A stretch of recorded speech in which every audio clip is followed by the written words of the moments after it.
title Pakistan, April's export figures are a red flag, not a blip. A worrying decline, and no urgency at the top. According to the Pakistan Bureau of Statistics, PBS, exports fell 17.7% month-on-month and 7.4% year-on-year in April 2025. Imports, meanwhile, surged over 16% from the previous month, deepening the trade deficit. For a country perpetually on the brink of a balance of payments crisis, this should have triggered serious alarm. But instead, it has barely caused a ripple.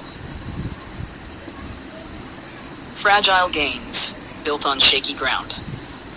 This complacency is all the more puzzling because the modest growth in exports over the past year was never built on a strong foundation. When exports rose earlier in the fiscal year, it was largely due to external disruptions, political and economic instability in Bangladesh, and India's ban on rice exports, which gave Pakistan a temporary edge in global markets. These were circumstantial gains, not structural improvements. Now that regional competitors are recovering and markets are adjusting, the fragility of Pakistan's export base is once again exposed. The same old problem, exporting the leftovers. The core problem is as old as the country's economic playbook. We do not produce to export. We export what little surplus we can scrape together. That approach is outdated, unsustainable, and plainly inadequate for a country of over 240 million people with massive underutilized human capital. Successful export-driven economies treat the global market as a primary outlet, not an afterthought. In Pakistan's case, export planning remains reactive and market development efforts are virtually absent. No real strategy, no market development. There has never been a serious, coordinated push to understand foreign markets, identify niches, or build long-term relationships with international buyers. Trade diplomacy is lackluster, export promotion is underfunded, and the private sector, particularly SMEs, are left to fend for themselves. Exporters are still grappling with inconsistent tax rebates, shipping bottlenecks, and an underperforming customs apparatus.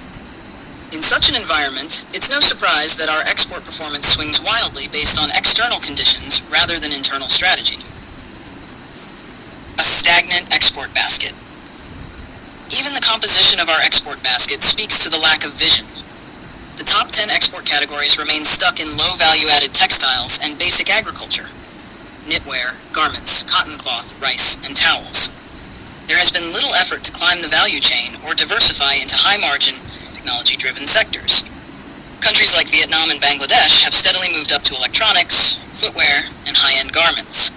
Pakistan, by contrast, is still exporting yarn and unfinished fabric in 2025. Adding value requires policy, not just technology. Adding value to exports isn't just about investing in better technology or improving product design. It requires a clear industrial policy, coordinated incentives, and strategic investment in human capital. None of that can happen unless the state decides that exports are a national priority, not just a residual line item on the current account. That decision, it seems, still hasn't been made.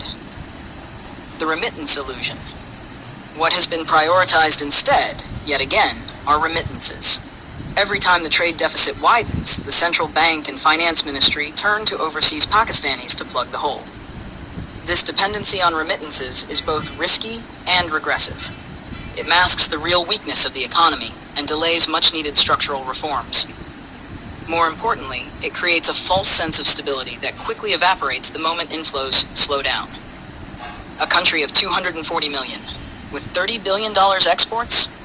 A country of Pakistan's size and strategic location should not be content with barely $30 billion in annual exports, especially when imports consistently hover around $50 billion. This imbalance cannot be fixed with currency depreciation alone, nor will ad hoc incentives or short-term export packages deliver results. What's needed is a deliberate shift in mindset, from managing deficits to building capacity. What needs to change?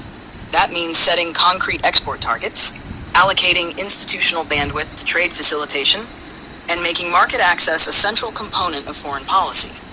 It means streamlining logistics, easing regulatory burdens, and helping firms meet international compliance standards.